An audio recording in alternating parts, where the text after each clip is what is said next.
ownership versus possession or possessiveness. So that's going to be the topic: ownership versus possessiveness. So the question, trying to get us started off, is both have a behavior. So the question that I have is, what do you think is the difference? How does someone behave when they own something versus someone that behaves that possesses something?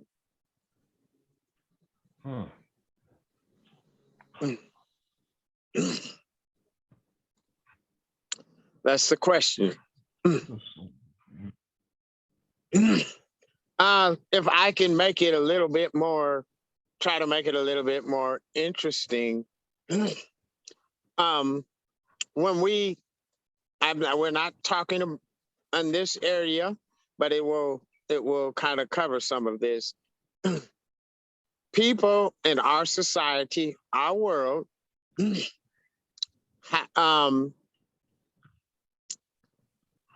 whether it's any issue that we deal with, how does someone that takes their life and their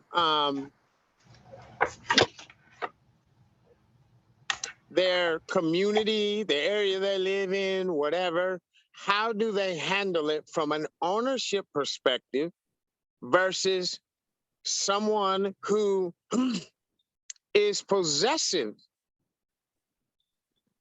and how they handle life and how they handle community? That'll give us a little start. What is the difference between ownership and possessiveness? What makes those two things different? I won't be scared to speak first. The first thing that comes to my mind is one looks like an investment in something, and the other looks like a self-investment.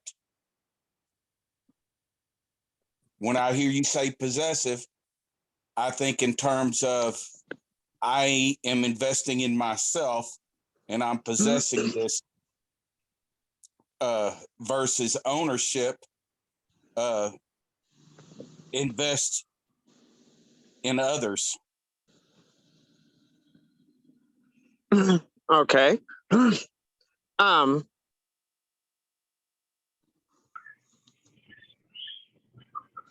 The how? What makes it invest in others? What?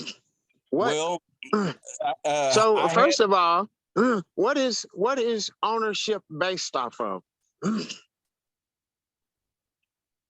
Well, what is when you say that, it makes me ask the question: what is ownership based off of? What is possessiveness based off of? Well, whenever I think in terms of ownership, the first example that comes to my mind is owning this company. If I said I have a company and I possess it, it immediately implies that the company is built and structured for my benefit. Whereas if I own a company, I have to invest in everybody's world. Everybody that works here, I have to become familiar with them. I have to understand what their needs are. This investment means that the authority is more far-reaching. The impact is more far-reaching. All right. Good point. I can connect with what you're saying. So what I would translate into that and what you said is ownership has a tendency to be more intimate with something, whereas possessiveness has a tendency to be affectionate with something. I agree. Anybody else? I think that time plays a lot into ownership because things that we possess, there is no long-term sight when it comes to, do I have to deal with this in 30 years? Do I have to take care of this in 30 years?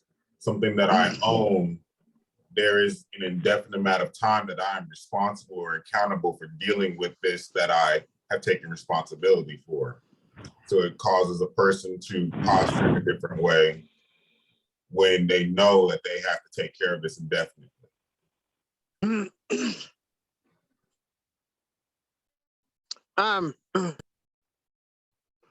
I see if you can, Micaiah, sum that up for me. That might be a summary. If you can't, I understand.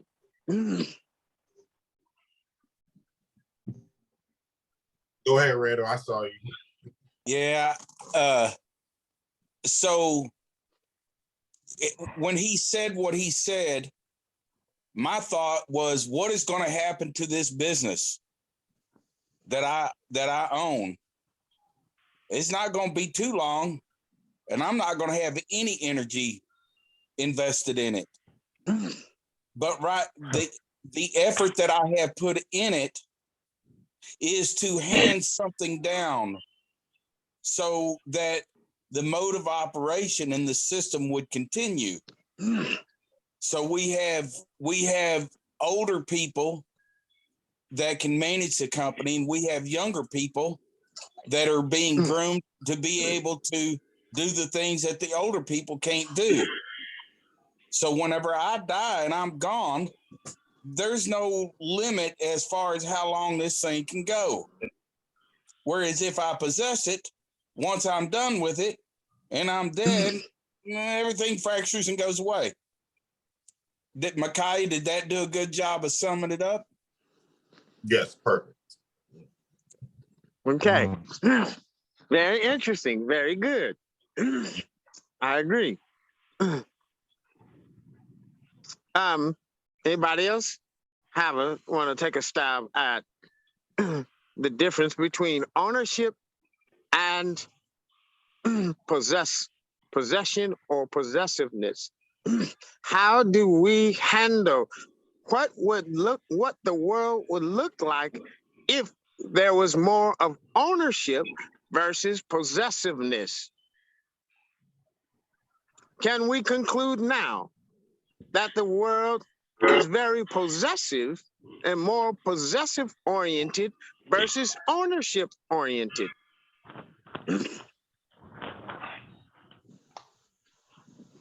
I would say,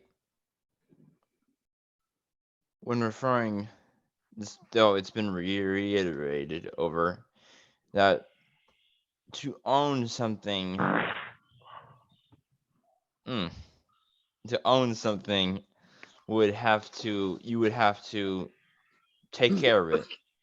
It's your responsibility to take care of it and to do all the things that an owner would do. You have to maintain it, you have to keep it, and all this stuff if you own it. But if you were just possessing it, it seems very limited, and there isn't that same amount of effort that you put into when you just possess something. There isn't the same amount of care, the same amount of, like I said, effort into maintaining, and it's just like you're just holding on for now until, I don't know, whether somebody takes it or something, but it's very limited. Very good, very interesting. I would love to define that. In fact, I will, and then we'll get back to the point. the point that you are expressing, Chris Jr., is value. So you're pointing out that the difference between the two is value. Ownership has value, possessiveness does not. So you're pointing that out. Now I'm going to go off script because what you said reminded me of this. Last week, I've been putting in a kitchen for someone, and anyway, the owner of the house has a son that is 22 years old, and she started talking to me about him. She started saying that he did not want to work, different things like that. She said that one day he came home and said, you know, he was going out to eat with a friend. It was a girl. And so she was like, how are you going out to eat? You don't have no money. And she said, well, he said, well, we're going out to McDonald's. Well, make a long story short, she said, what she found out was they didn't go to McDonald's. They went to Olive Garden. And so when he got home, they went to Olive Garden, they went to the movies, they did all kind of things like that. That cost a little bit of money. And so she got home and she said, no, you don't have money. How are you going to do this? And in short, he was saying, well, she paid for it. She paid for everything. And so the mother was really, really distraught about it, was really upset with him and everything. And he started telling her, look, I didn't make her do that. I didn't make her pay for it. She paid for it because she wanted to pay for it. That's what she wanted to do. All right. It might be a little bit hard to connect that point, but what you said, Chris, brought that to my mind. That, number one, this generation has pushed away, you used a word, this word keeps on coming up. And so we want to bring balance to this word, and that is responsibility. Because what you described is a person that has ownership handles things, they take care of it. They end up having a correct view of responsibility. It helps develop a correct view of responsibility. I take care of this. Well, what this young man was struggling with was how responsibility has been defined today. And he was rejecting being responsible in the way that society has pronounced or described, defined responsibility. Ownership versus possessiveness. So that means that if I were in a relationship or had a job with a possessive boss, then it would create certain, as Randall touched on, I have to be intimately connected with my people or the people who are working with me and the people that I serve. Ownership requires an intimate connection with something. Possessiveness only requires a outer of affectionate connection. And so that's what you brought to my mind. Anybody else? I think that it's evident in the way we look at relationships as something that is optional. I think that we think that we can throw people away if they displease us, not understanding that the accountability that we talked about in past meetings, that we have to be accountable to each other. We can't just throw people away if they displease our image of ourselves that we have.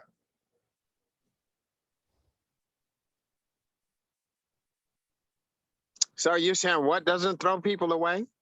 I'm saying that if something has value, you look at people as having value, then you don't throw relationships away. True. Where I want to go is, here's another point, and I'm trying to see if it creates a contrast with what you said, Micaiah. One of the main key components of ownership is giving. Is giving. It's how you give. Whereas possessiveness does not give very well. So then we have to redefine the word give and how we see give. But ownership is very giving. The things that you value the most, you give the most. The things that you value the least, you have a tendency to keep. That seems to be totally opposite of the way we think. I value money, so I save it.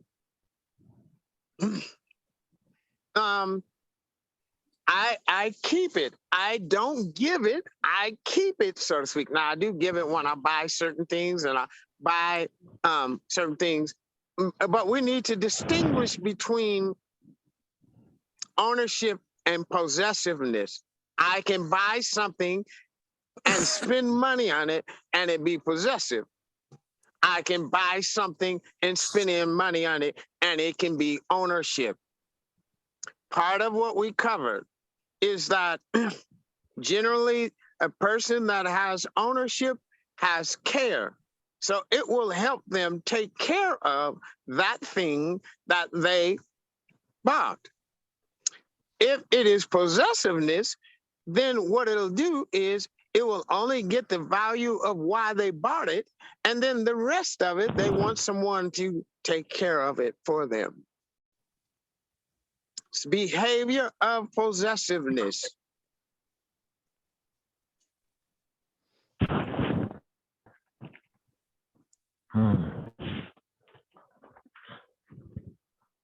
Anybody else? With what you said about ownership and possessiveness, a certain thought comes to mind with the whole concept of ownership. It's, at least in my perspective, and I guess a lot of perspective for, I guess, a lot of people who are around my age, that seeking, when it's in relationships, it's viewed very much negatively to be under an ownership, because the whole concept of being an owner means there is an inherent truth that that person is above you. And a lot of people, that's very hard to wrap their heads around, or very hard to get into a relationship, because they don't want to be owned. They don't want to have someone to lord over them. And it's the same thing with possessiveness.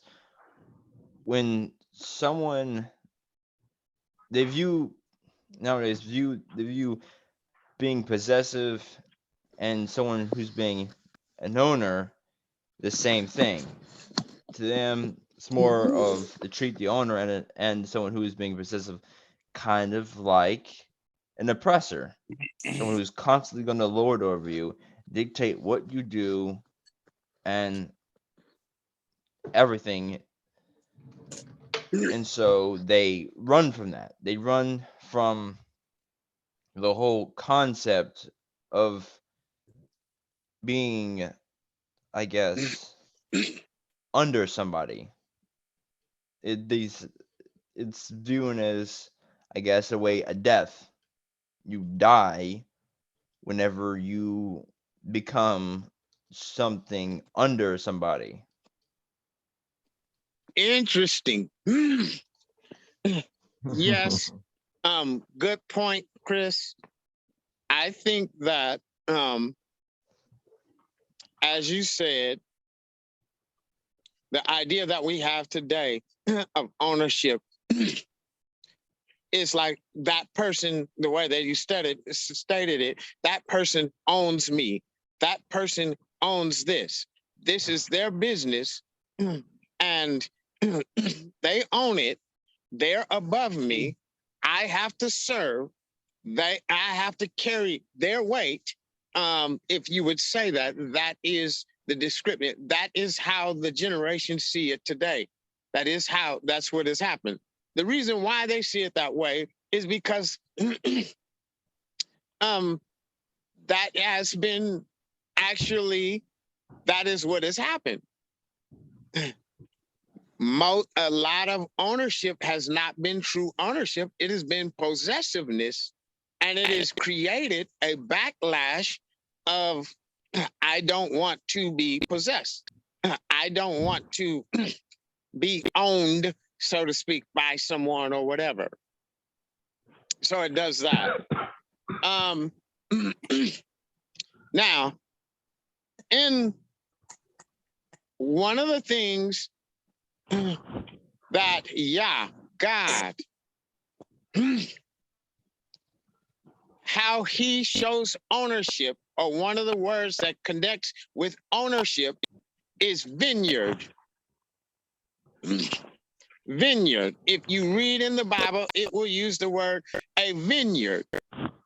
So that means that the world, or man, men and women, children, are a part of God's vineyard. Now we can say he owns them.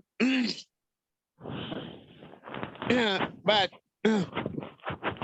what he does is he is constantly serving and giving to that vineyard so that it can be successful, so that it can reach its potential.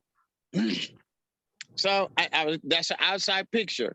Now, a father, so I'm going to connect another point. A father or a husband, a man, when he is given something, he is given a vineyard. Now, when we say give, that means that he owes nothing on it. There are no requirements of payment for the land that he owns. So it's free of debt. Ownership is free of debt. I'm saying it another way. There is nothing that I owe on this. And so ownership is based off of, and I don't know if I can make this point real clear, so I might need some help. It's based off of God is my provider versus I am providing for myself. God is my provider. So the way that God situated things was, or I had a question, and the question was,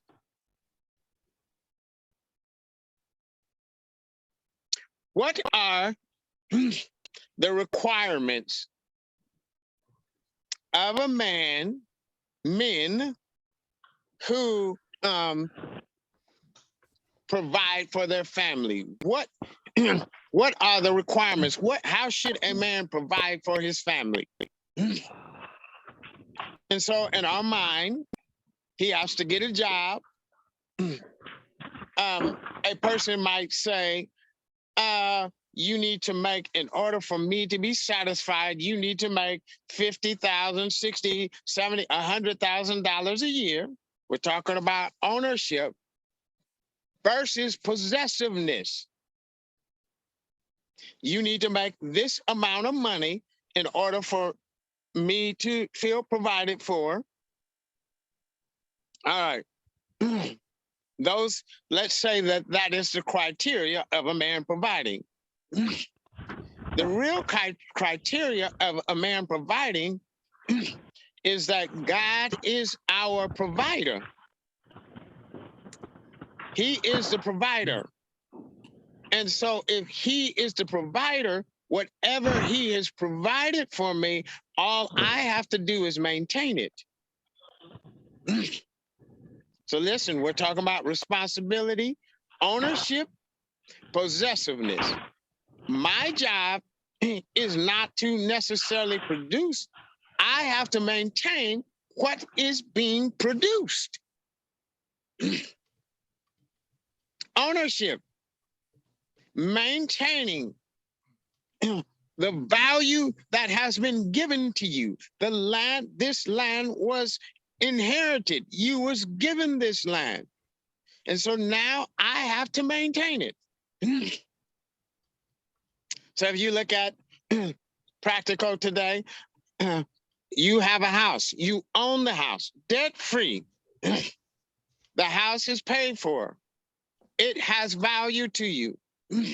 So you clean it, you cut the grass, you repair, you fix because of value. And so I maintain my property, or I maintain this particular thing based off of value. All right. Now, possessiveness has a tendency to, in this scenario or picture, has a tendency to only have a house, to live in it, so to speak, and sleep in it, but the rest of it, so to speak, I don't really take care of or maintain it. That's what would happen in possessiveness. God is, if he is your provider, then your job is to maintain it. One of the ways that scriptures show to maintain something. So this is an example. You have this land, and the scriptures say, save a certain percentage, 10% of this land for the poor, the needy. Now, if I'm possessive, I will keep that 10% and utilize it, as Randall said, to benefit me. Then what happens is it creates a disparity in the poor. Then after that despair, it causes the poor to begin to a sense of survival. They begin to steal and rob from that very thing that you, that land that you possess. And it begins to start to eat away at what you are trying to maintain. That is an example. So responsible, a person that is responsible would give this 10% or this position of land, and that is how he maintains the state of his provisions. That is just one example.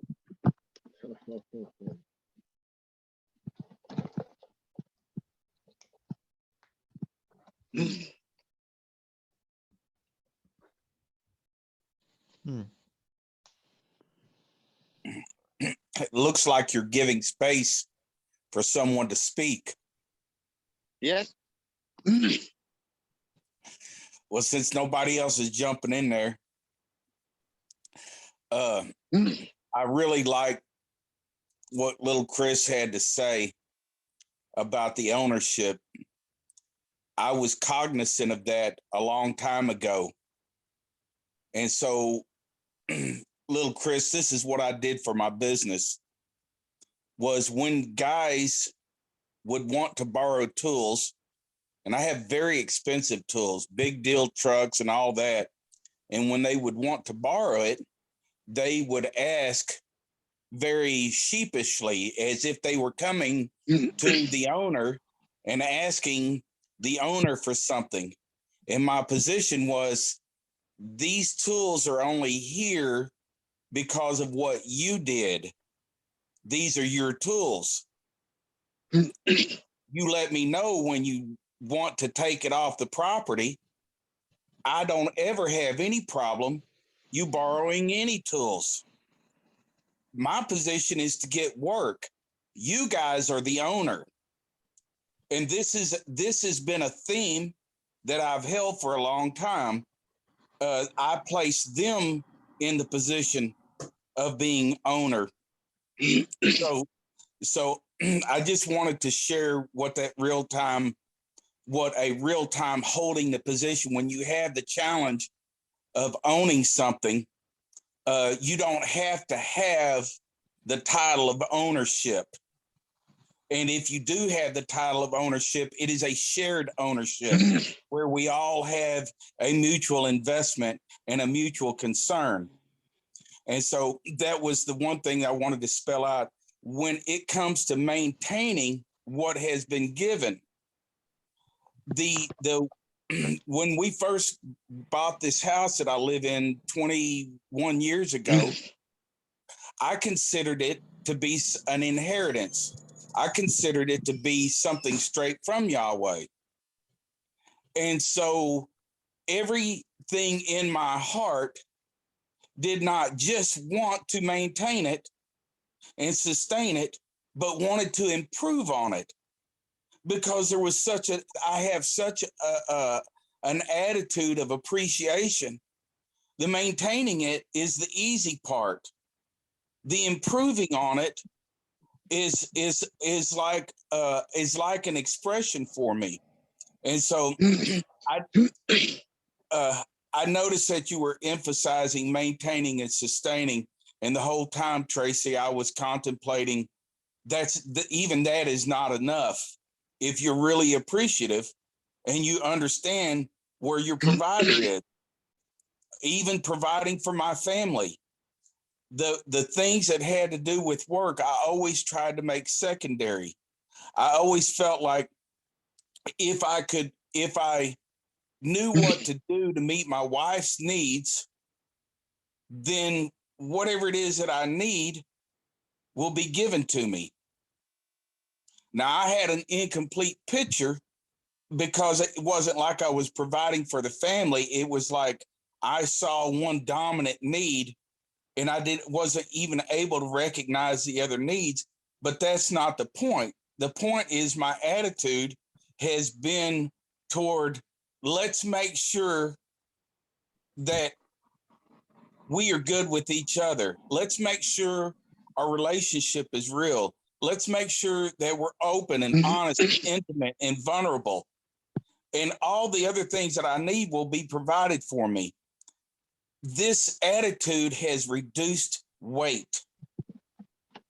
The thing with possessiveness will generate weight, and it won't sustain. It won't have longevity because there's a certain weight that goes with it. The investment that I have in my guys, what is mine is yours, and this is yours, and I'm handing this to you when I quit, and you're going to run with it. You know, I cannot outdo, no matter how much I give, there's a return that comes with that investment of that type of ownership. You cannot, there's no such thing as I have overly invested in this ownership. Everything that I contribute in the ownership is always returned greater than what I hand out. And that's pretty much all I got. Well, I've got quite a few things from that, and some of them are challenges. The challenge that I have with that, I appreciate what you said, Randall, but I want to bring it out clear. It could sound like to me that, for lack of a better way of saying it, you're doing a person, not you, but a person is doing an abracadabra thing, meaning I want you to give back to me. So what I do is make you feel like you are you are part ownership of this. I'm really the owner of this company, but I say you can borrow the tools, you can use the tools. I allow you to do all of those kind of things. I do all of these things, but I'm really doing this so that you would give back to me. I have been actually put in that kind of position. In fact, the position I'm kind of in now, is it almost feels like that. The person is constantly trying to tell me what he is offering or what he's giving to me, but really the driving point of it is so that I could carry some of his weight. In one sense, it can sound like that. We have to be clear and give a clear distinction between that. What makes that not? How does a person really understand that they own something, that they're part owner of that business? I'm not just asking this to you, it's kind of rhetorical. They're part owner of that business with you. What makes that work? Because there is a thin line between possessiveness and ownership. They almost look identical, and all of the other components operate the same. How do I know that that component you're talking about is not operating the same as ownership, or it is not operating the same as possessiveness? I I think that the test behind the intention will show up. In other words, what you described was a type of manipulation. Could you say that? Yes, I'm checking my head. Yes, I'm Yes, describing yes. a manipulation. Very clear. That's right. That's right. And so I called Chris last Sunday after the meeting, and one of the topics that we touched on was language. And the way that I had framed it was that the language that we have, that we have been born into, is a corrupt language. I called it a victim language. You could say it's a possessor's language, where there are certain things that go with that language that are distinct. In this case, whenever you're making a distinction between somebody who is ownership versus possessiveness, ultimately you're talking about two different types of languages. So if I were to play that role as if ownership, but really it's just a manipulation toward possession, what you would see is you'd see other contributing factors that tie into those insecurities. It would not just show up with that bit of manipulation. It would show up in other areas as well. So I was contemplating, how do you test the intentions of somebody who really has ownership versus somebody who has a clever possessiveness? I agree with what you said. Can someone complete that or help out in trying to really bring out the distinction between the two? I'm not sure if you guys can hear me. Can you hear me? Yes. Okay. Well, I just wanted to say I'll kind of give space. There's something that I want to share, but if anybody can give maybe more of a precise summary or clarification, then please do. But I'll go if not. I can try. So what's been brought up is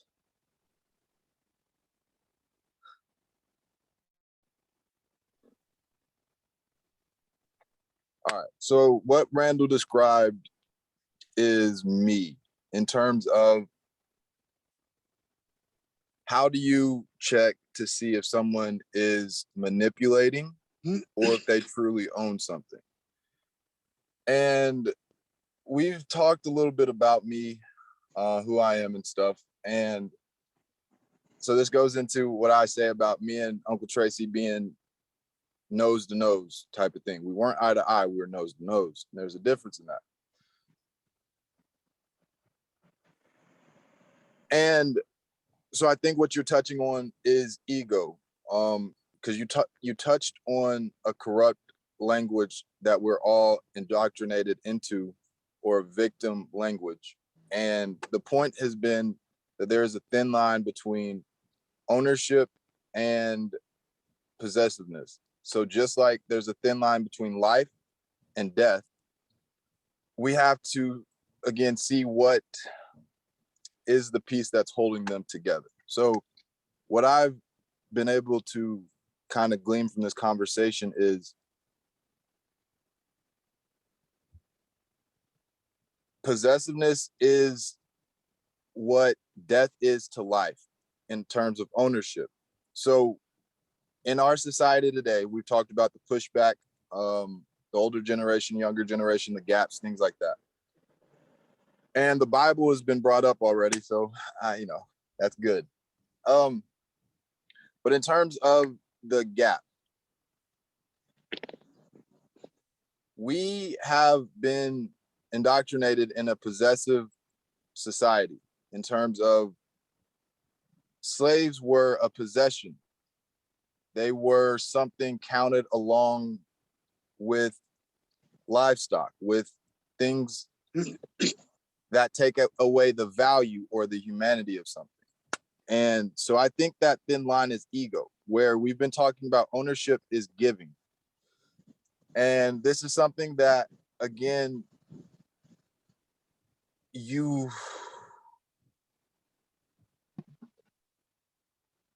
this is a hard problem because, again, the Bible or truth is the only place that you can get ownership from. And so what I'm saying is there's truth in possessiveness, right? So just like with ownership says that this is mine, right? So you have wisdom, understanding, and knowledge. Wisdom says that understanding and knowledge are theirs, but it's not possessing wisdom and knowledge. It's owning wisdom and knowledge.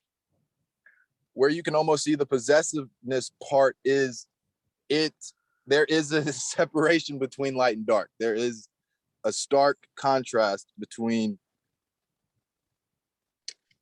good and bad, and all of these terms that in victimhood we use to excuse our presuppositions on right and wrong.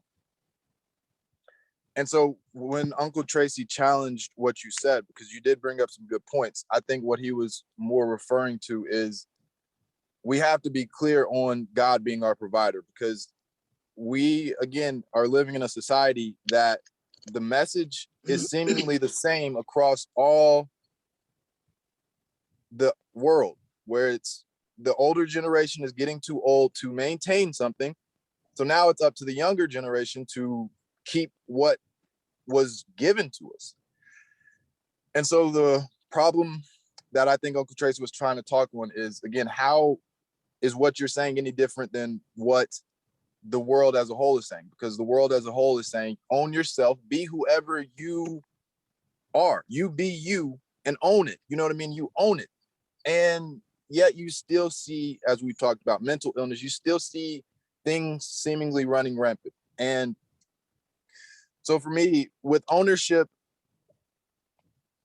you have to understand the thin line of understanding. So again, ownership is the root.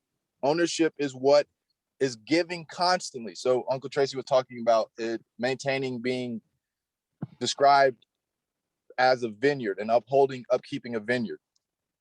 And the picture that I was getting from it, again, is if ownership is the foundation point from which your vineyard is built, the trunk or understanding, the part that really upkeep. So you see, when you see a trunk, you have a rigid structure. And where we are again in society now is the end times, quote unquote, right? So you have the Old Testament, the New Testament, which was before us, you know what I mean? So that's still old. And then you have now. So we are the third dispensation. We're going through that, right?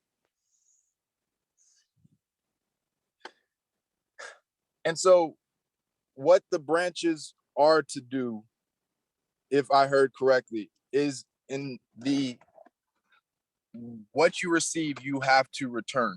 So the 10% of what you receive that you give to the poor, that feeds the poor, feeds those that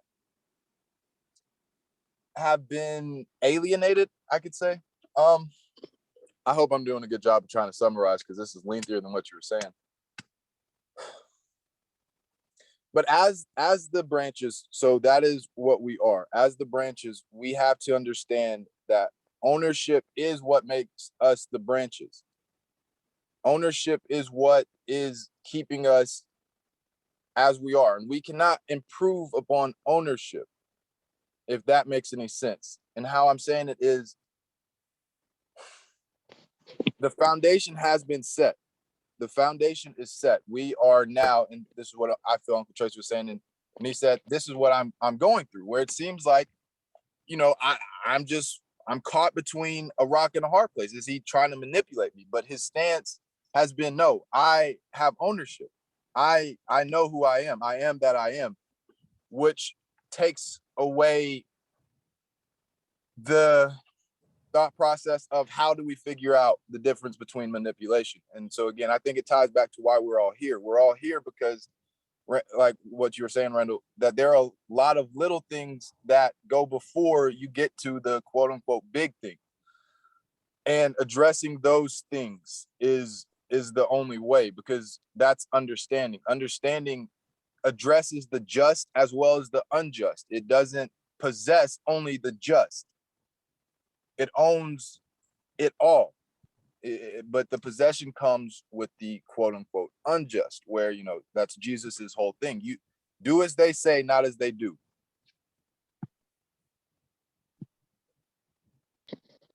Jalen, you did a good job of putting that together.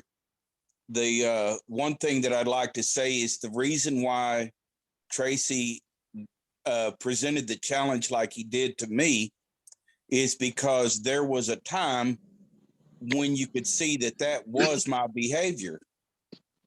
You see, when I have a strong sense of I have not been provided for, I'll use any and all means.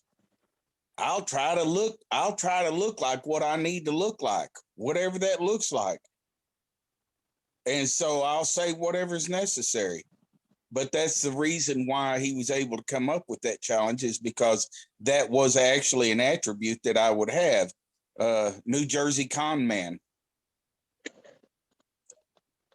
You know, CJ, I'm not sure if you can connect that, but Randall, it's interesting that you said con man, because that's what I've said America is built off of. So even when you start looking into it, we have a Declaration of Independence, the Constitution, all of these things that we're just talking about possessiveness because of a con man mentality. And so now when we're faced with the fruits of that, the easiest thing to do is to turn a blind eye. The easiest thing to do is, what is this generation coming to? And so, you know, it almost ties into what Micaiah says about what generation has to do the most repair type of thing. And yeah, it starts getting tough, because that's when you start bringing in Uncle Tracy, because I took that same, I don't even call it the same, but I took an approach again where it's like, I'm tired of being bamboozled, so I'm going to do the bamboozling. And I tried to take that approach, and it doesn't work. It's a double-edged sword, where it does more damage to you than whoever you were trying to do the damage to. And that's what I'm saying. I tried to use the Bible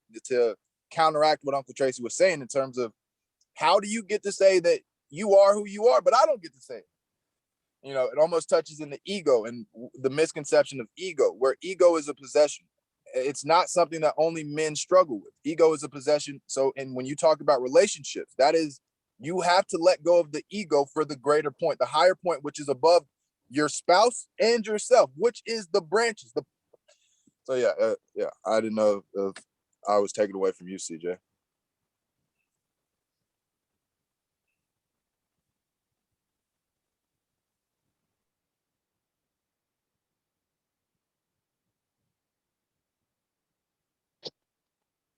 What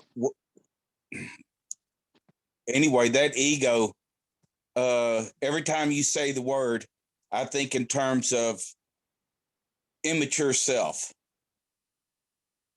or undeveloped. CJ, did you have anything? Yes, I'm thinking though. Anyway, that's all I got. Thank you, Mike. Well, so I want to hear what CJ has to say before I give my what I heard. I would say I kind of need a little bit of time to collect my thoughts. But so yeah, go ahead.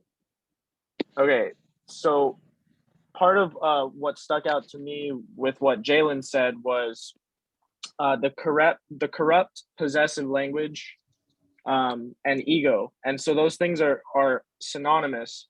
We are taught in this society, being raised, that is the means of survival, whereas what is given to us is ownership. We are given an inheritance. We are supposed to be given an inheritance that teaches us ownership, like the yoke of the ox, and the ox, the older, more elder ox teaching the younger ox, and that is the formation of Elohim. The basis of Elohim is in the ancient Hebrew. I've been reading this book. In the ancient Hebrew pictograph, El, the prefix of Elohim is the head of an ox and a staff, representing power and authority. Well, Elohim, there's also a challenge that I would like to bring up, which is that it is possible to have positive possession, and that Elohim possesses power and authority. Now, that's a side note, but I think there's something missing in society that eradicates the idea of possession, which is judges. So Elohim is, I believe, is the Hebrew word for judges.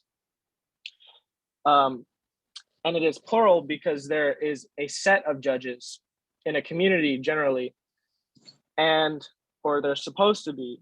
And so with that, judgment becomes the destruction of the ego, or the processing of the ego, which allows for ownership to be real, instead of being a misconception or a con man type thing, a manipulative possession.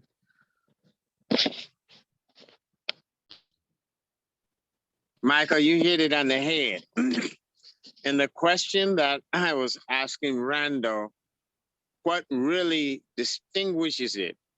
One of the things that really distinguishes it is judgment. Is even in any ownership, in any healthy ownership, it must evaluate, assess, it must do those things, and it must begin to prescribe whatever is needed. So as I see that my work or this thing is deficient, the person that is working with me, I can assess, I can judge, I can do this.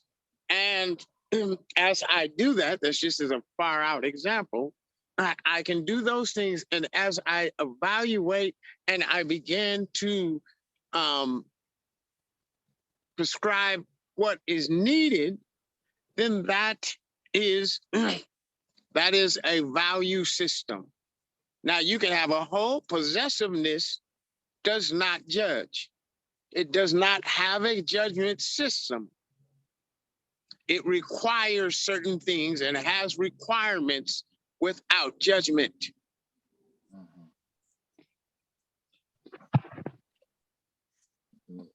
I was Yeah. thinking, Go ahead.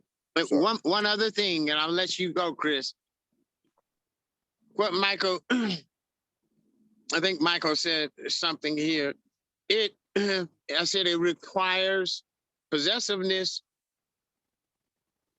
doesn't give judgment, but it can give, and I think it was Michael's first statement that I'm trying to address. It can give something, here's tools, here's this, here's that, but it's missing judgment. You can structure a home like this. You can raise your children saying, this is my responsibility, give, and there is no judgment. And it will reel backwards, and it'll cause an upside down society.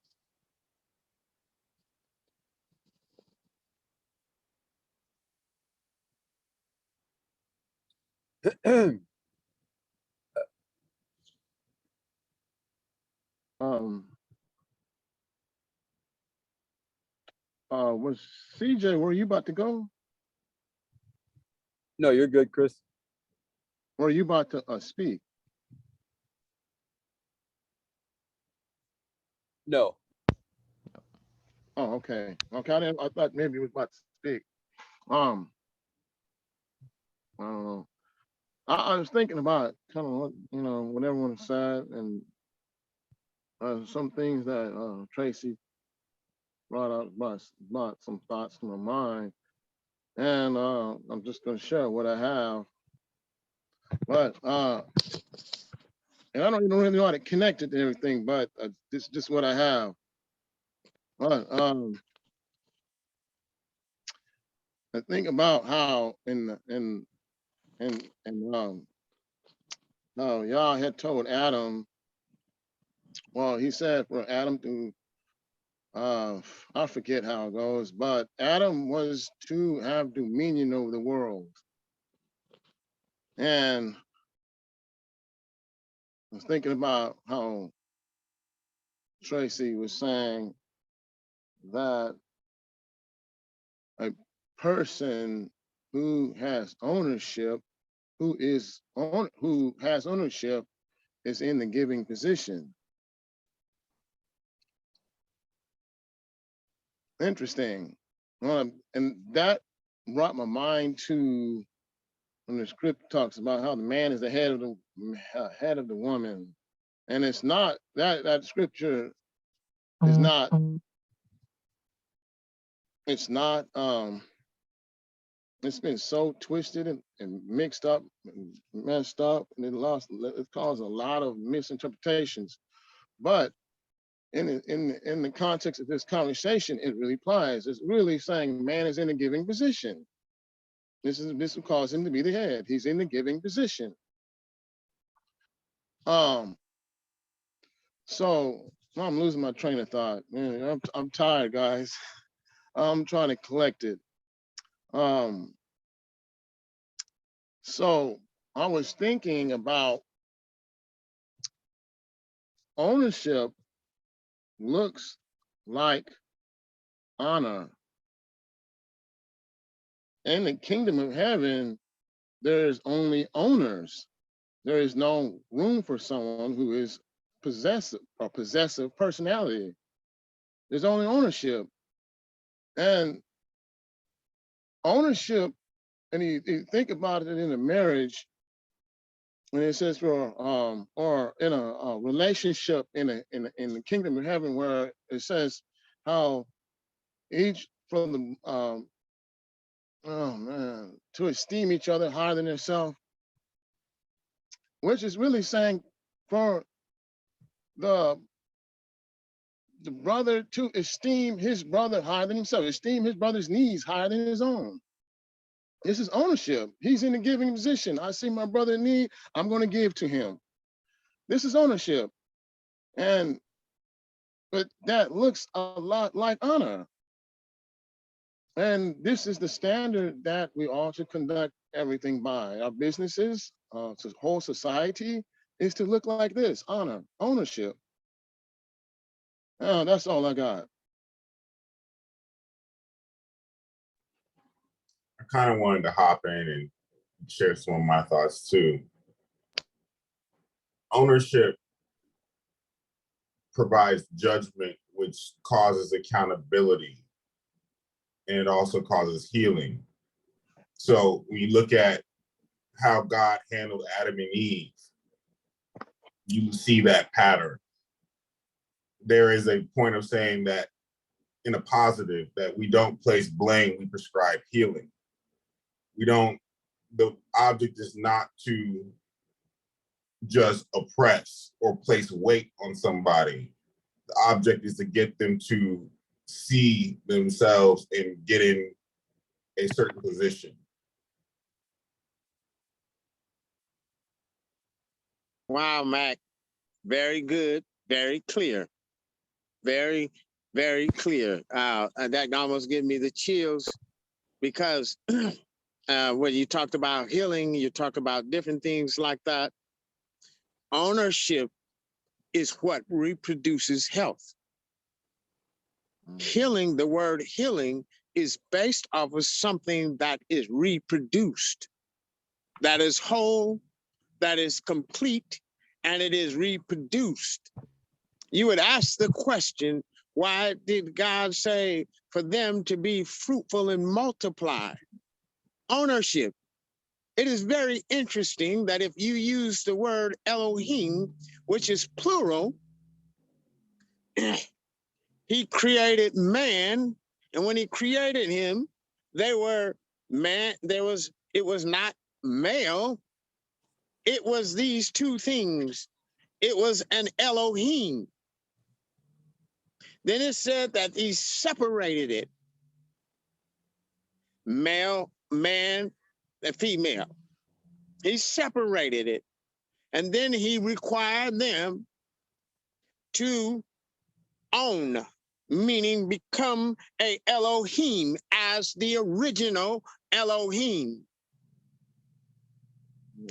And so when I know this seems like it's going too far, you just got me stirred up a little bit.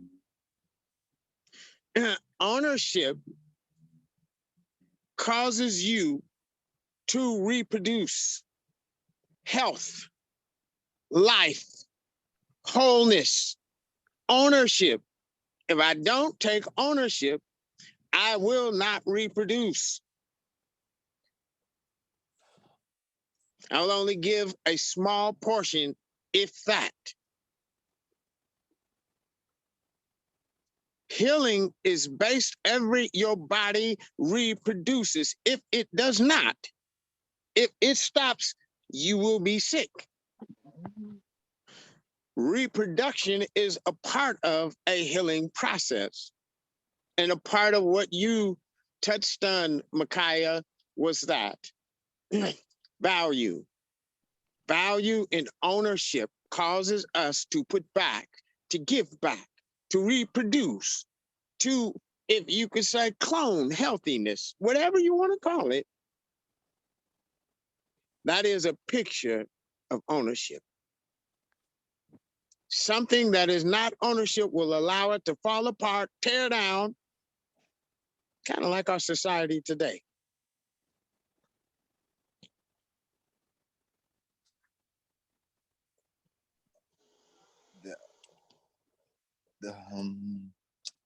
CJ, you ready?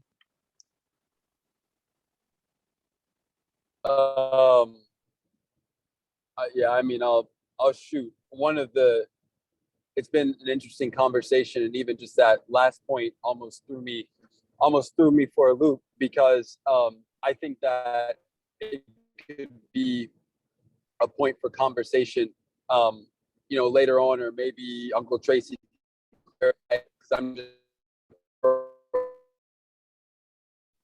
even. Yeah, you cutting out. You're starting to cut out.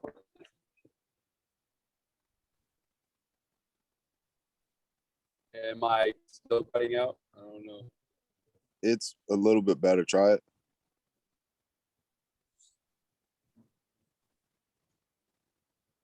Okay, well, if you guys can't hear me, just someone text and I'll have to wait because I only have 2 bars right now of reception. So when Uncle Tracy was mentioning reproduction, it made me think of the word possession as he's used it before. And I know we've been using these words in order to make a distinction, but it makes me think about ownership, but it's how you set the foundation for to know something, as in one sense possessing it, not in the way that we're using it. But anyway, that just came to my mind. One thing that I definitely wanted to talk about, because there have been a lot of things that have been popping up in my head, but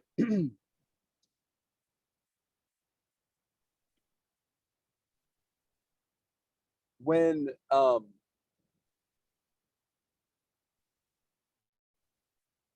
Uncle Tracy first brought this up, I feel like it's interesting how he does it, but he was working from a perfect picture of something. And what I think this is also related to is, so when you see the perfect picture of something, I feel like it can also give you information on the perversion. So where we are today, something turning away or being out of alignment with that perfect picture. So when he talks about ownership and possession, one of the things that came to mind as far as disease or pathology is the point of hoarding, because I think that that's the disease that's tied into what he's bringing up right now. I don't know if maybe someone can explain or make adjustments with this, but I believe that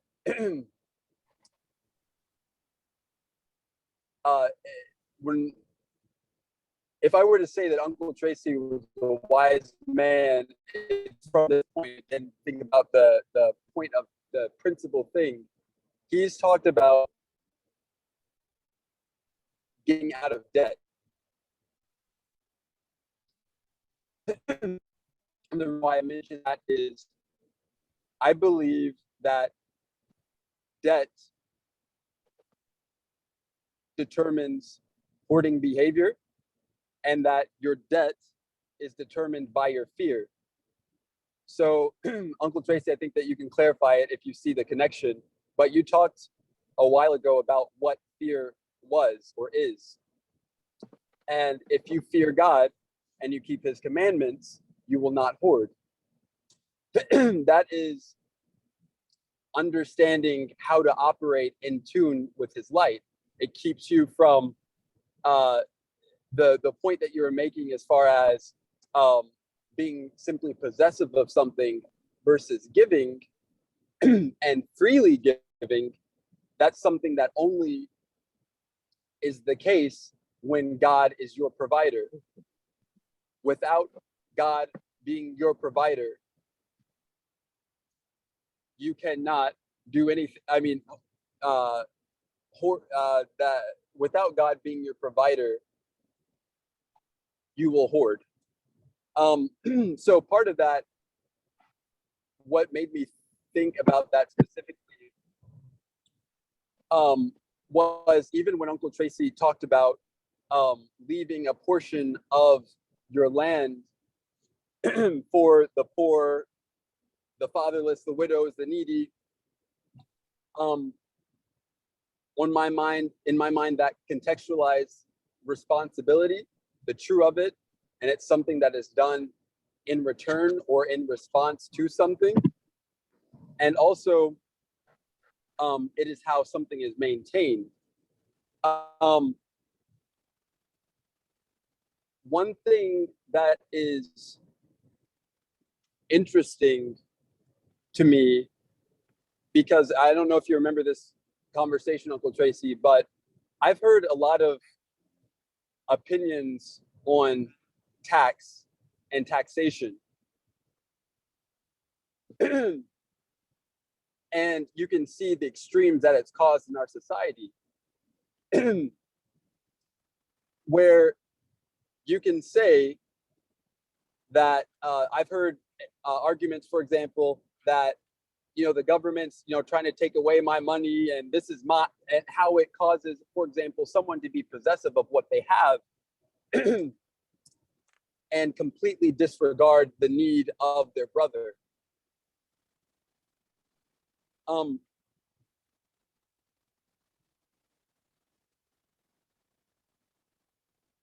Almost lost my thought. So it's interesting because what I feel like the point, what Uncle Tracy is talking about in my mind is more the true of tax, of what tax is within the kingdom of God or the kingdom of heaven. For one, it's something that is freely given. The point that you love your neighbor as yourself because God first loved you.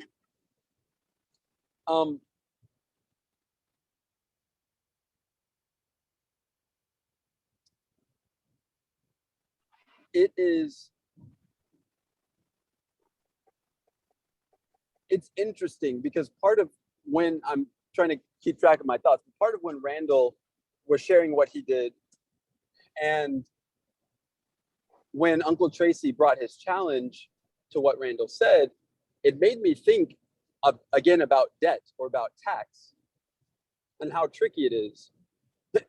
Because I would say in my personal life, my debt, whether it is literal, I have student loan debt, for example, for going to school, or it is non-literal, where, for example, I am depending on the system or those who are at the top of the system for my provision, that causes me to withhold and to hoard from my family, not just my direct family, but my brother.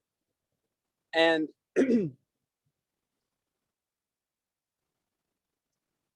when Uncle Tracy talked about getting out of debt, it's crazy how the debt system works within our society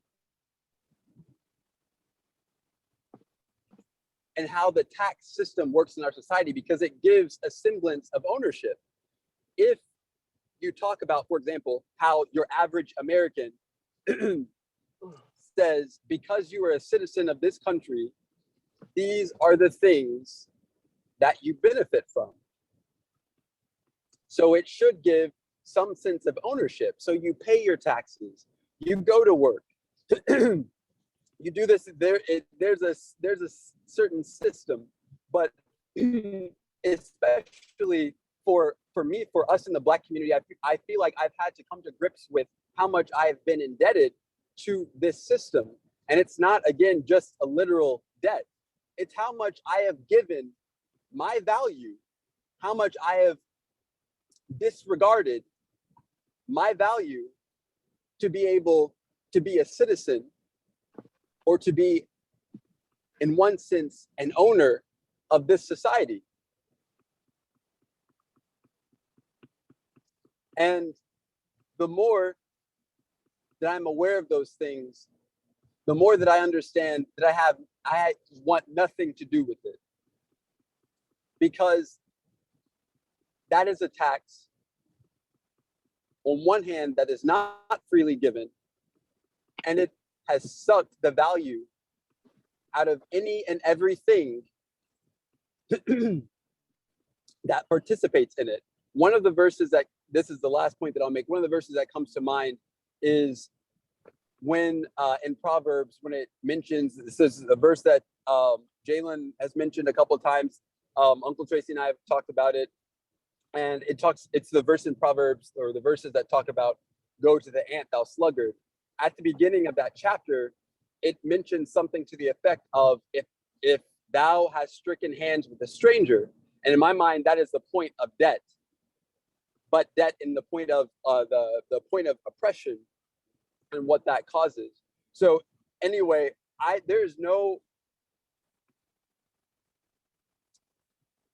think that I was completely unaware of the debt that I owe and will continue to owe to this society, and how much that is taken from my value and my ability to correctly judge, to give from a place of value. Because as you guys have said, Uncle Tracy mentioned how you give and from what place you give. In our society, our value does not come from light. And so when Randall was mentioning how he takes care of something, how he takes care of his home, his wife, his children, I would say that I'm a responsible person in one sense, in my personality. But if I don't understand my value, I cannot give from a place of or a point of value. How you understand your value, I believe, is by understanding your light. And there is no light that comes outside of the Father of lights. So that is the same as what Uncle Tracy talked about when he talked about vineyard and how God is the husbandman of that vineyard. And so the reflection, the purging, the watering that he gives is the only point of how we understand our value. And once we are given that, once we receive it, then we give from that place.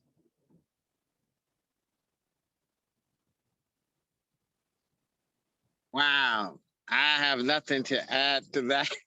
That was very clear, very powerful.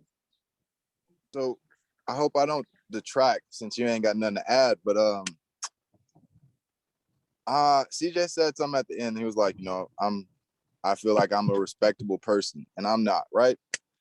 And I'm okay with saying that because, okay, so the picture that I was getting when CJ was talking was that of the prodigal son. And it's almost like, so he was talking about, you have the perfect picture. Like when Uncle Tracy talks, you get the perfect picture, which allows you to see where we are as a society in terms of the pervasiveness of that thing. So it's almost like as a society, so CJ said, you get it from the Father of lights. So as the society, we hear the story of the prodigal son in a negative, I would say. So, right. So you have how you can get to the world is yours, be you, where we are today. Nobody can tell you anything if you have your truth. And so it's like we're standing next to our dad, feeling responsible, right? And this is almost, I'm trying to talk to Michael's challenge almost about God being possessive, because I think possession only comes from us because he's the owner. You know what I mean? Where it's like, so I'm going to try to talk about that with the prodigal son example, where it's like, we take it that we can go and sin and our dad is just supposed to take us back. But CJ was talking about debt, and the debt of the kingdom is that ownership where it's my spirit will not always strive with man. So the father didn't wait on the son to come back. The father knew what he gave his son. So he said, he gave his son healing. And what his son brought back was a double portion of that healing. And how we see it is almost from the brother's point of view, where I did everything I was supposed to. I did everything right and never came from the correct place. He was still coming from a possessive place. This should be mine now. Why do I have to share it with my brother? And it almost ties into the Adam and Eve story for me, where it's Adam almost, why do I have to share? Where it's in terms of improving, and this is something that Randall talked about that stuck out to me, where it's like, we don't improve upon what we're given.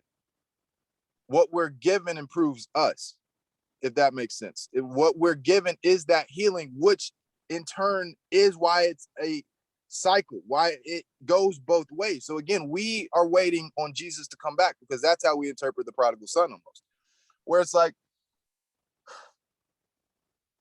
I can only do so much while he's away. But then when he gets back, that's when I get my power. When Jesus came, first off, he's kicking it with John. Like, you know what I mean? They're over there having a blast in the stomach. When, again, this would be, their egos would not allow them to do that unless they got it from the Father of lights. Their egos would be, hell no, get this baby away from me. You know what I mean? I am that I am. He's not I am, because I am.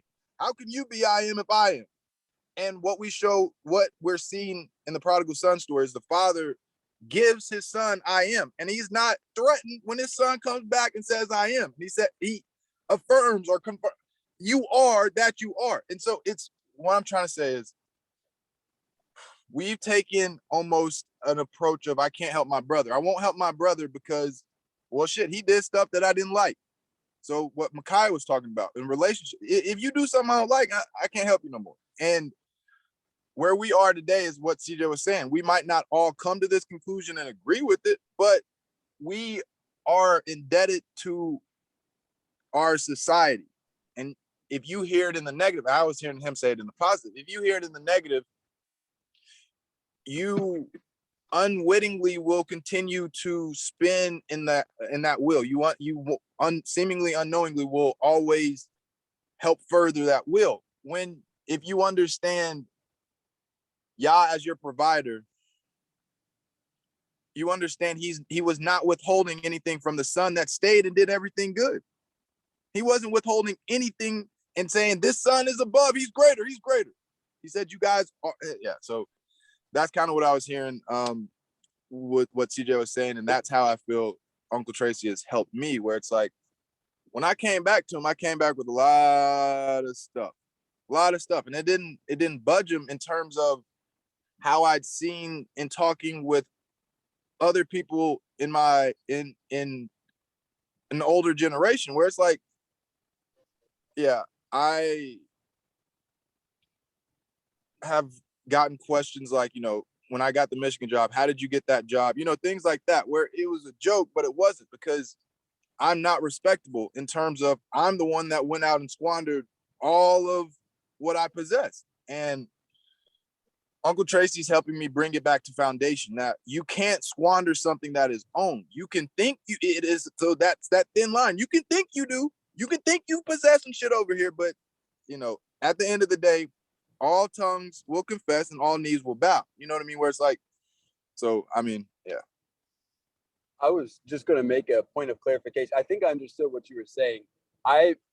When I was talking about our indebtedness to our society, I meant it in the negative. It's more the point of slavery. And what I was saying is oftentimes we don't understand what we have given up in order to attain or possess that nice house in the suburbs, or a peaceful a job where you're making $150,000, or the approval of those that run and govern our society. I think that I heard you bringing out another point, which I think is interesting, and maybe somebody else can help me with it, but it made me think of a couple of parables. On one hand, I think what Jalen was bringing up is the difference in one sense, difference in personalities, or difference in personalities or makeup. Maybe, I don't know the best way of saying it, but one of the things that I heard was when he talked about how even in a relationship of brother to brother, or neighbor to neighbor, there can be a possessiveness. Part of what I heard was a competition between who's light, who dominated that, who's first in that sort of idea, but in the negative. Uncle Tracy, you might have to clarify that, but I think one of the reasons why he stated it was from our conversation earlier this morning. There's also a parable that talks about the master going away for whatever reason, and it's a parable of the talents. And I heard part of what Jalen, I heard that and part of what Jalen was talking about. Then there's another parable about it has the same sort of like idea of vineyard, and it's the point where the workers or the servants come at different hours, but they're all given the same.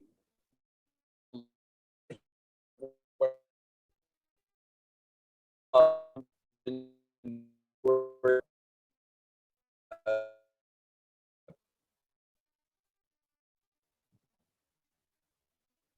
broke You're up. breaking up. A part of what? The last one that CJ yeah, was. I was done. Okay. You gonna repeat it, CJ? No, I was saying I don't know when it cut out, but I was finished. Okay. The part of the last one that you were talking about is the verse. I mean, the part of the scripture where it talks about a man called people to work in his vineyard or something like that. And the first hour he called two and he gave him a penny. And the second hour, I think that's the one you're talking about. And it goes all the way up Yes. to the 12th hour. And he paid them all the same. Which is very interesting when you bring that point up, because value, and it goes to some of the points that Chris Jr. was making, value in ownership actually places every member, so to speak, as equals. It is value. Jalen hit some points, so many points that they're clashing in my mind with what you were saying, what you just said, CJ. But value basically does not elevate itself. It does not. So it's connected to the scripture that says, charity suffereth long and it is kind. You know, it envies not, it puffs not up itself, all of those kind of things that it's describing, that is related to value. And when something has value, it does not have to lift itself up. It does not have to anyway do anything like that. So some of the points that you all made, very, very good, powerful points. Is there anything else that someone else wants to add, share, or share how that has impacted them, what they've heard? We're going to start closing it down and summarizing. So give everybody opportunity to say something. I have a question. Whenever we contemplate that we have inherited a corrupt, possessive-like language, and I'm much older than all these other guys, but so the transition from having the one unacceptable language to having a more solid foundation and a better language has come with great sacrifice. And it seems like the nature of suffering and the sacrifices are directly associated with me finding my value. And so the question that I have is, if a lot of these things are established in a young man early on, will he be able to avoid the same pain associated with this transition that I've gone through? Will the suffering be less if it's established at an early age?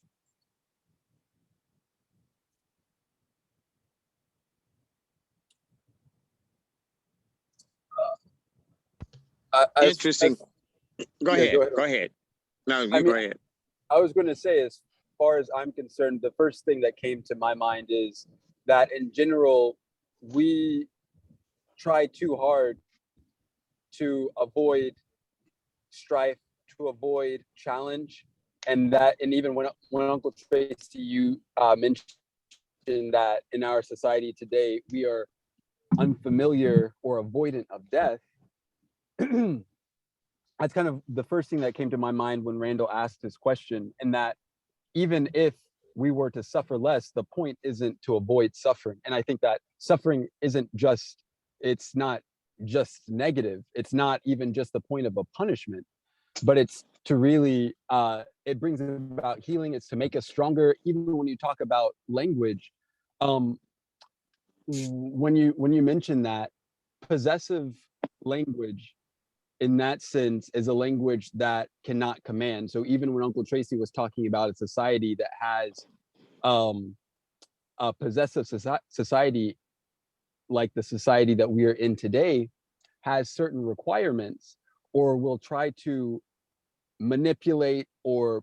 move or push or structure things in a certain way, it comes from an inferior position. It's why you have to manipulate and lie and cheat and steal, because the language is inferior, and not just from your mouth, but from your body, your action, how you behave. That's a language in of itself. And so anyway, I think that part of suffering or challenge, struggling, is what, especially nowadays, where we don't even have a foundation of dynamic language. That's the only way in which you understand, or you get a foundation of what the language of command is or looks like. That's what helps develop a voice. And so that's, as much as I appreciate how Uncle Tracy has shared with me, in one sense, I don't have to go without, I'm not operating with the information that he did not have at my age. There's still a point to where I need to understand and must understand. Even if I had this foundation when I was a child, I have to understand the point of suffering, of challenge, of strife. And I should not avoid that. Right. I appreciate the answer. And to clarify the nature of my question, whenever I contemplate the nature of bondage that I'm subject to running this business and living within this system, one of the things that I found was it has a sense that I've changed the terms of the bondage. And so really when I'm asking my question, it's really directly focusing on will having some of these things established at an early age change the terms of the suffering. Not that I'm trying to avoid the suffering, but it feels like there are a lot of things that if I were to have had it established, I would not have had to go through the same type of pain. It almost feels like if I were to have been paying dues to my challenges from early on, then at a certain age, I wouldn't have to pay it all at one time because I paid it in smaller increments along the way. So real quick, I don't want to deter from the conversation, but I think my week has been, now I've been contemplating the dispensation of threes and how that brings completeness. I think that both things can be true at the same time if you look at it in a certain light. CJ went talked about the positive of something, and then Jalen went, CJ talked about the negative of something, and then Jalen talked about it in the positive. To understand completeness, you have to understand both. You have to be able to hit both points and able to reach the foundation that you're supposed to be on. So when you say that, yes, if I had been younger and understood some of these things, I wouldn't have had to take on certain challenges at this time in my life. There's truth to that. There's a life cycle that we are supposed to be a part of that is all out of whack right now. But there's also understanding that my life is my life, and my challenges have been presented to me in this way, in the way that God designed them to be presented to me.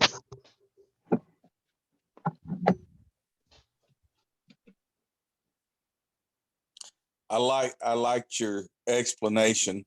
Ultimately, what was behind my question is just looking forward to each one of you young people as y'all have children. I was just kind of looking at the picture of what it would look like for them to have some of these things established early on. That's all I was looking at. It's kind of a difficult question. I understand, Rondo. It's kind of a difficult question. What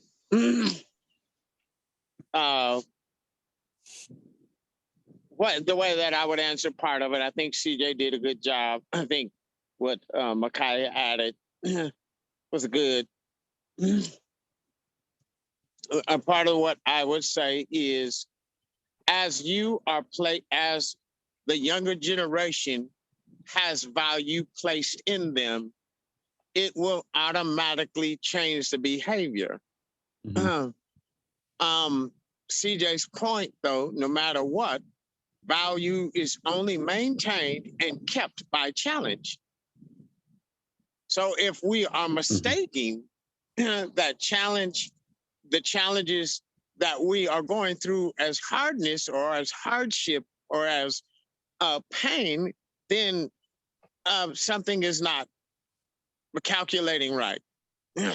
You're going to always feel challenged, but that is the evidence of opportunity of value or growth in value. Without it, you cannot grow. Without it, you cannot maintain value.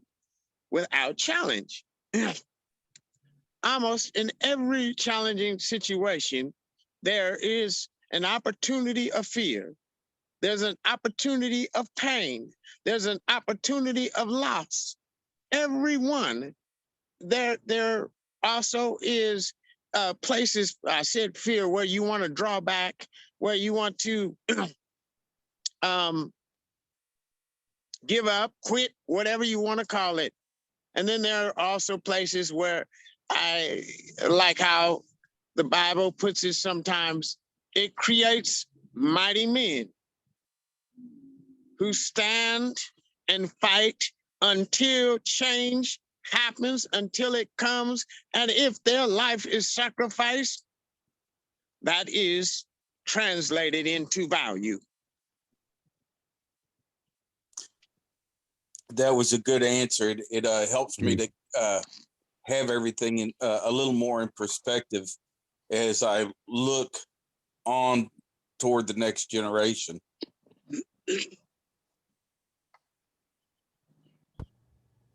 What with what you had said sounds of, or regarding with challenges and the problems and hardships that you had faced, it is coming off of experience, and with how I've always thought is that even through all the stuff that in my life that has happened to me, all the bad stuff, all the things I've taken away, negative things that happened to me, that if I had the ability to change them, I wouldn't want to change them, because it would take away the lessons I learned from it. And a part of wisdom is to say, basically, like, since I went through this and I experienced this hardship and I know what it feels like, because I experienced the worst of it, I can more accurately help the ones who are going to come after me, my children, with dealing with it, or if I'll be it, going around it. And with not experiencing certain hardships, I wouldn't be the same person. I would be a little less wise, or a little less of what I am. And like what we had already said, for challenges and for things that happen to you, you're gonna need it. there's going to be some level of challenges. There's some level of hardship. You can't avoid it. You shouldn't avoid it, because if you do, you're going to create someone who's very soft, not kind of soft, wishy-washy, and they won't have the capability to stand their ground once a challenge comes to them. And yeah, that's it. Wonderful job, Chris. I love the translation. That was real good. So I think, like what Chris Jr. said, I really like that. What he said, he reminded me of a lot of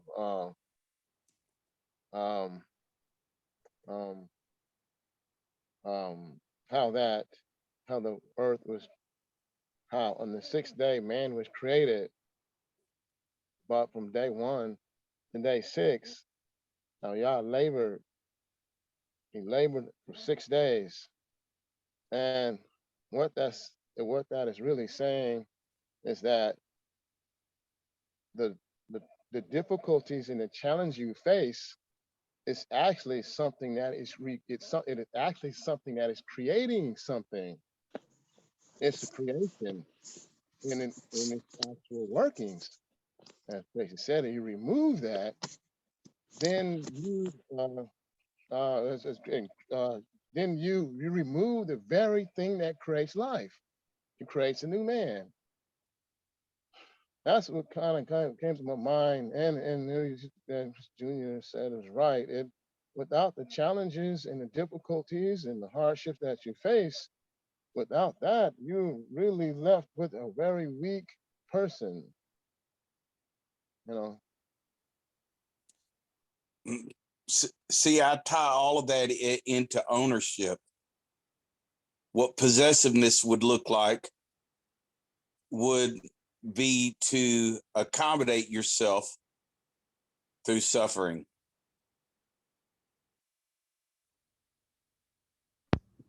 And with that, the other point I was going to make is that at times people, once encountered with a challenge or some degree of suffering, they do and possibly will come out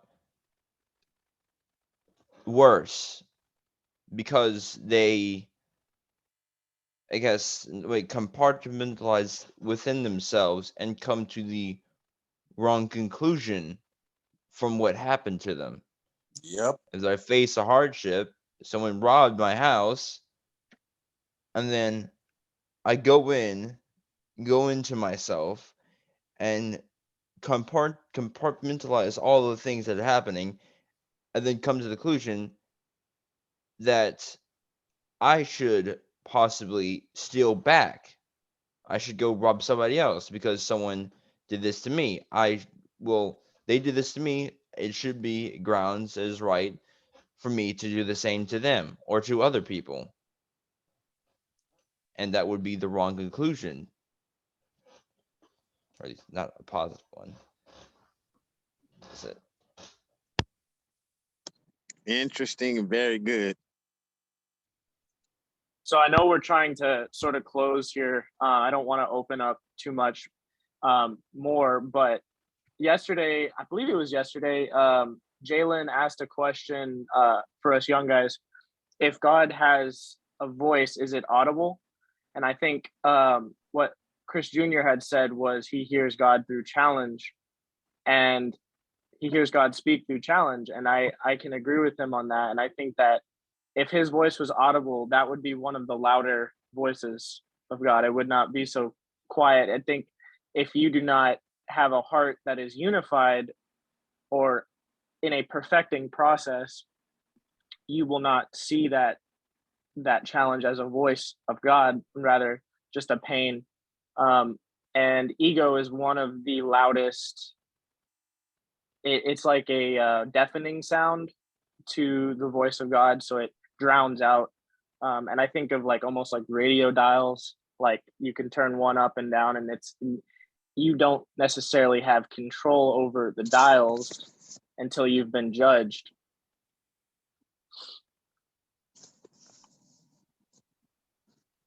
Very good summary, Michael. Very good.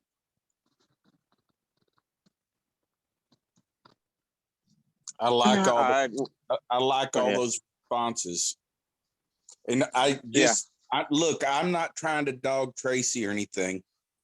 And some of y'all know Tracy and I have had a lot of conversations over the years. Week in, week out, 2, 3, 5 days a week. And I want y'all to know I never got half out of that what I get out of this. I'm sorry, Tracy. I'm sorry, man. Yeah, I understand. So All right. Well, if everybody's clear, if somebody wants to say anything else, go ahead. If not, we're going to close it.